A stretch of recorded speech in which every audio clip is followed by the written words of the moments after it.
Hola, ¿qué tal? Les saluda Isabel Cuervo y vengo a contarles lo siguiente. Continuando en indagación sobre lo que se ha denominado la pandemia de 2022 o las secuelas en la psiquis humana dejadas por el coronavirus, vamos a abordar hoy la inocencia psicológica colectiva y qué es lo que se está preparando a hacer dentro de pocos días en el Foro Económico Mundial con respecto a la salud mental en el mundo. Sin duda, la pandemia nos ha enseñado que nuestra salud mental es profundamente sensible al mundo que nos rodea y sus manipuladores. El estado de salud mental de cada ser humano, lejos de ser simplemente lo que le pasa a cada persona por su cabeza, depende de circunstancias vitales, las experiencias con sus familiares y progenitores, las relaciones sociales que entablen y las oportunidades con las que cuenten desde su realidad para aprender, trabajar por su sustento y desarrollarse como ser pensante y productivo. Asimismo, la salud mental es un reflejo de cómo influyen en sus vidas la pobreza, el conflicto, la enfermedad y el acceso a las oportunidades. Si estas conexiones no estaban claras antes de la pandemia, no hay duda de que ahora sí lo están, ¿o no? Para ahondar en ello, seguimos investigando de la mano de un especialista en el campo psiquiátrico y antropológico, el doctor Luis José Uzcategui. Pero entonces, si no es fácil darse cuenta cuando estos tiranos de turno están haciendo dominio de esa masa, de ese pueblo, de esa sociedad, ¿cuáles son los indicativos para uno poder liberarse? Sin duda que ayuda mucho subir el nivel de reflexión de las sociedades, cosa que es muy difícil. Cada vez se baja más el nivel de reflexión. ¿En qué ambientes hay reflexión? En la pareja hay reflexión, en la familia hay reflexión, en las universidades hay reflexión, en las empresas hay reflexión. Todo es consumo, todo es consumo. Bueno, empezar por darse cuenta que así funcionamos. Eso ayuda a algo, eso ayuda a algo. Este proceso de creación de esta inocencia psicológica peligrosísima, pero no es solamente los que están en el gobierno o que tienen poder, es los que están en las aspiraciones políticas, es los grandes empresarios, los que manejan las grandes organizaciones. Claro, es inclusive se ha llegado a plantear de que es una cuota necesaria para poder desarrollar, para que el hombre haya llegado a la luna, para que se generen una serie de alcances. No deja de ser un tema interesante a plantear, a reflexionar y a pensarlo, que es la cuota que toda sociedad, que todo humano debe aceptar o entender que sin eso no se llega allí, que es el eslabón de desequilibrio que debe pagar toda red de producción de modernidad. No deja de ser un tema muy interesante, claro está.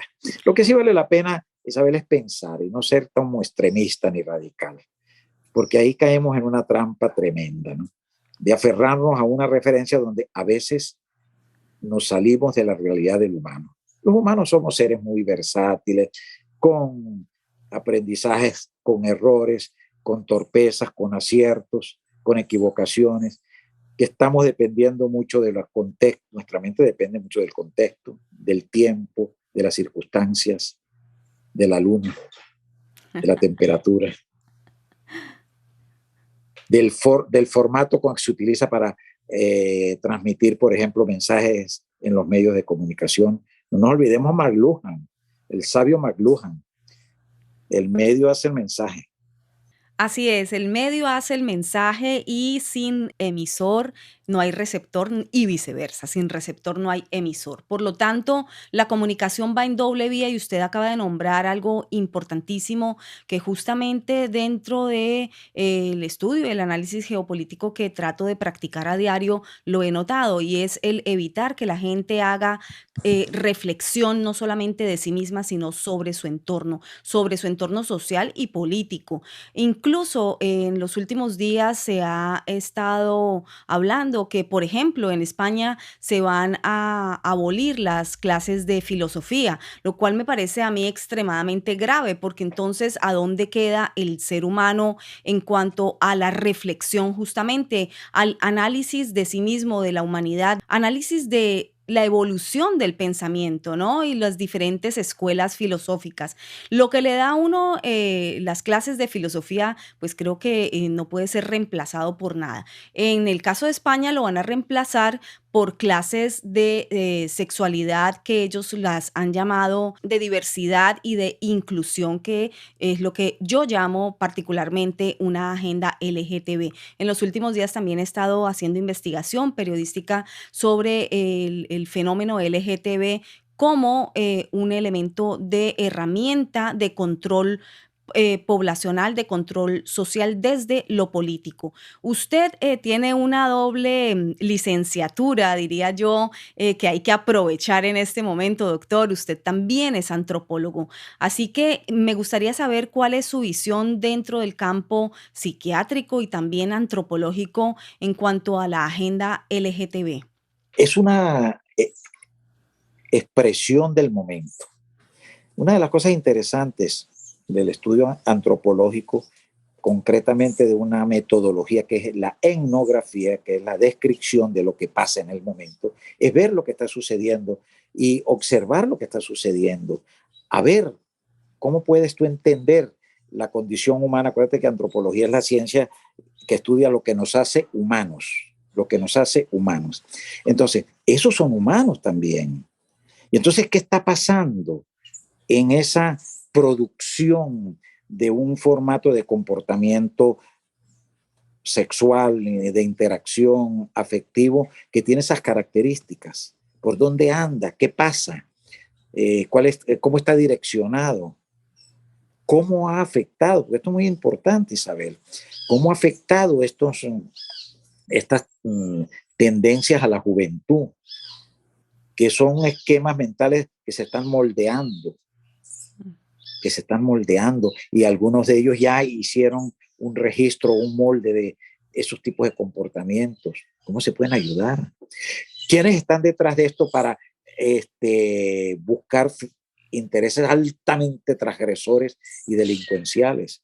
Yo te diría que ver eso con más claridad, ¿no? Porque lo tenemos como realidad, no lo Sí. podemos obviar. Así es, me parece supremamente importante verlo desde dos puntos el enfoque. Uno, el enfoque de la agenda LGTB como una realidad, obviamente, de la diversidad sexual que está presente dentro de la humanidad, de los seres humanos. Dos, el enfoque también desde una herramienta de manipulación político-social. ¿Cree usted realmente que detrás de esto hay una herramienta de manipulación político-social? Lo que yo sí creo, Isabel, es que la política utiliza cualquier cosa para manipular. Eso y cualquier cosa. En este momento puede ser un fenómeno mundial de intereses económicos, puede ser una orientación que tienen en este momento los grandes grupos económicos para disminuir la natalidad. Cualquier cosa puede ser válida. Ojo, pensarla no es delito. Una de las cosas que enriquece mucho, Isabel, es que durante muchos años, muchas décadas, muchos milenios, el juego del maquiavelismo señalan que el que piensa es un delincuente. No, no, pensar no es un delito. Pensar es una opción que nos acerca inclusive hasta a los enemigos. Lo que pasa es que si solo sientes, el peligro es que caigas en la ansiedad tóxica y entonces de ahí sí no sales. Según el reporte de 2021 de la UNICEF sobre el estado mundial de la infancia, la pandemia de COVID-19 ha generado graves preocupaciones y efectos sobre la salud mental de toda una nueva generación. Pero la pandemia puede representar tan solo la punta de un iceberg de salud mental, un iceberg que se ha ignorado durante mucho tiempo. El Estado Mundial de la Infancia 2021 examina la salud mental de los niños y adolescentes y se centra en los riesgos y factores protectores en los momentos críticos del curso de la vida, así como también profundiza en los determinantes sociales que dan forma a la salud mental y el bienestar de los menores. Confinados en casa, aislados de sus amigos, enfrentándose a la pérdida de familiares, los niños se han visto expuestos a grandes riesgos para su salud mental debido a la nueva realidad impuesta por el COVID-19. En América Latina y el Caribe se estima que el 15% de los niños de entre 10 a 19 años, alrededor de 16 millones de niños, tienen diagnosticado un trastorno mental, un número más alto que el porcentaje mundial. Más del 13% de los adolescentes de 10 a 19 años son diagnosticados con un trastorno mental, según la Organización Mundial de la Salud. Es decir, cerca de 180 millones de adolescentes en el mundo. Más del 14% de seres humanos a nivel global han tenido pensamientos suicidas. Un 8% han atentado contra su vida. Pero sin duda, tal como dice el doctor Uzcategui, la ansiedad y la depresión son la pandemia de 2022. Representan alrededor del 40% de los trastornos de salud mental diagnosticados post-COVID, desatados por la nueva anormalidad COVID. En los menores también se incluyen el trastorno por déficit de atención, hiperactividad, el trastorno de la conducta, la discapacidad intelectual, el trastorno bipolar, los trastornos alimentarios, el autismo, la esquizofrenia y un grupo de trastornos de la personalidad. Los niños también están manifestando un fuerte malestar psicosocial que no alcanza el nivel de trastorno epidemiológico, pero que perturba su vida, su salud y sus perspectivas de futuro. Como consecuencia de este panorama creado por la pandemia, el suicidio es la quinta causa de muerte más frecuente entre los niños y adolescentes de entre 10 a 19 años. Se calcula que cada año mueren más de 45,000 adolescentes por suicidio en el mundo, es decir, más de uno cada 11 minutos. Hoy en día, la inversión en salud mental puede reducir las pérdidas marcadas debido a los trastornos mentales entre los jóvenes, pero eso no ha sucedido. Conclusión. La pandemia por COVID-19 ha provocado no solo consecuencias en la salud física de las personas contagiadas y un elevado número de muertes en todo el mundo, sino que ha tenido y está teniendo importantísimas consecuencias en los ámbitos sociales y económicos a nivel mundial. Los problemas de salud física, el aislamiento, la falta de contacto social, la dificultad en la conciliación con la vida personal, los cambios de hábitos, los problemas laborales, empiezan a pasar factura en la salud mental de toda la población.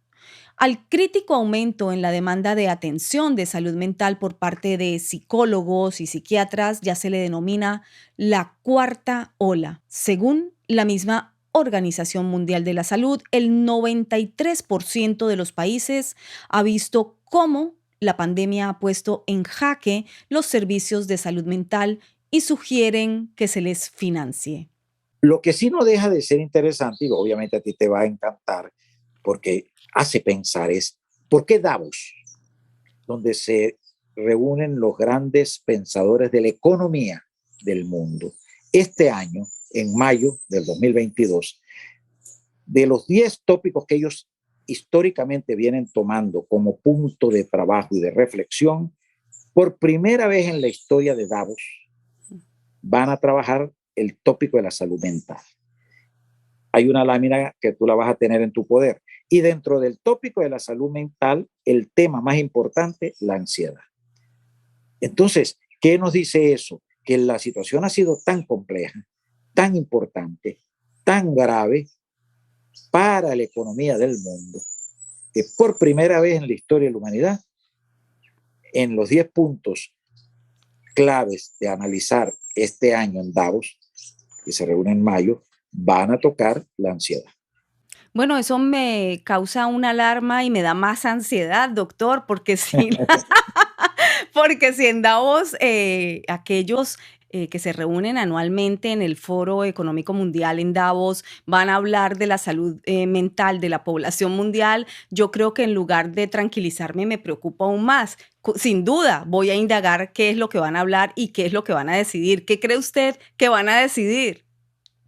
En primer lugar, a tomar en cuenta que les está tocando el bolsillo la salud mental. Eso es lo que van a... Y dentro de la salud mental, que la ansiedad es un monstruo tan grande que les está tumbando las economías del mundo y que la proyección es que se las va a tumbar más. Por primera vez empieza la problemática de la mente a ser de importancia para la problemática del bolsillo, del dinero, Mm. porque cada vez van a ser menos dinero, cada vez van a ser grandes, esos grandes y gigantescos inversionistas a tener más razón, disminución, porque no es que tienen pérdida, disminución de sus grandes capitales, y empezaron a darse cuenta que el problema estaba en la cantidad de individuos que tanto integrados en sus empresas o en sus organizaciones, como individuos que consumen, que somos todos la población del mundo, la ansiedad está disminuyendo esa actividad porque está tocando los sistemas más importantes de la mente. Un ansioso es muy difícil que pueda consumir, es muy difícil. Claro, entonces pierden mercado. Sí, 100%. definitivamente, porque justamente yo creo que muchas ansiedades son desencadenadas y provocadas por estos tiburones financieros. Entonces, con mayor razón, lo que a ellos les puede interesar es justamente no perder el mercado. Claro, es Eh, muy complejo, Isabel, porque hay una estrategia maravillosa que utiliza, maravillosa en el sentido de que es asombrosa las técnicas que utilizan para hacer consumir a la gente a través de la ansiedad. Pero eso sería otro programa, ¿no? Claro, claro, claro que sí, es manipulable, es manejable para Claro. justamente generar un mayor consumo de parte de cualquier persona, ¿no? Sí, no, definitivamente entra dentro de los mecanismos de manipulación y de manejo de masas. Bueno, pues los publicistas son expertos en eso, ¿no? Ese es justamente uno de sus fuertes. Doctor, últimas palabras para que le diga al público y a la audiencia. Es muy útil pensar en las funciones de la mente, porque es realmente el único negocio que es nuestro. Los demás negocios no son nuestros, ni la casa, ni el dinero, ni el carro, ni la pareja. Lo único que es propio es la mente. Pensar en ella, pensar en ella. Y un camino interesante para pensar en ella es en la emoción que está presente en las 24 horas al día, incluyendo durmiendo. Porque la ansiedad, cuando se vincula con sueños, al otro día amanece uno todo aturdido. Piensen en eso, piénsenlo y desen la opción de que esa energía, esa maravilla que tiene el cerebro, que es la mente, y que dentro de la mente está la inteligencia, se les active un poco para retarse a ser mucho más felices, conociendo el mundo de la ansiedad. Excelente, doctor. Muchísimas gracias por este tiempo que nos ha regalado para poder compartir su conocimiento, su apreciación y sus estudios, pues, sobre la ansiedad. Usted es un experto en este campo y de verdad se lo agradecemos. Muchas gracias, Gracias, doctor. gracias Isabel. Qué bueno estar contigo. Recientemente, la FDA, la agencia de gobierno de los Estados Unidos responsable de la regulación de alimentos, medicamentos, cosméticos, aparatos médicos, productos biológicos y derivados sanguíneos, publicó un nutrido conjunto de documentos relacionados con lo que fue su autorización del líquido inoculatorio de Pfizer. Dentro de estos documentos hay algunos puntos muy interesantes, como la incuestionable eficacia de la inmunidad natural, algo que ya sabíamos desde tiempos ancestrales, pero que en esta pandemia 2020 fue un concepto anulado de facto, la inmunidad natural.